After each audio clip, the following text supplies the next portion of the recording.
17th century was a turbulent time in Dutch history, with a lot of knife crime. This is not spoken of a lot, but it's depicted in art quite a lot. Almost everyone carried knives for day-to-day use, men and women alike.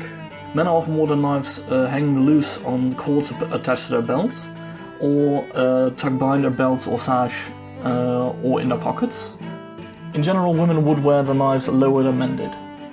That knife crime was common in the Low Countries is evidenced by a fighting manual written by Nicolaas Petter, which has a section about defense against the knife.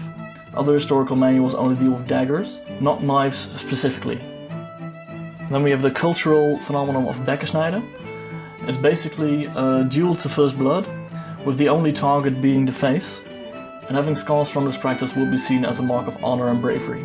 It is often practiced during fairs, weddings and pub tournaments, and sometimes extra pieces of cloth would be wrapped around the wrists and neck to slightly protect against cuts to major arteries.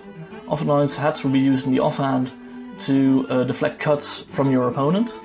Some people would put metal plates on the inside of their hats, but this would be seen as a form of cheating.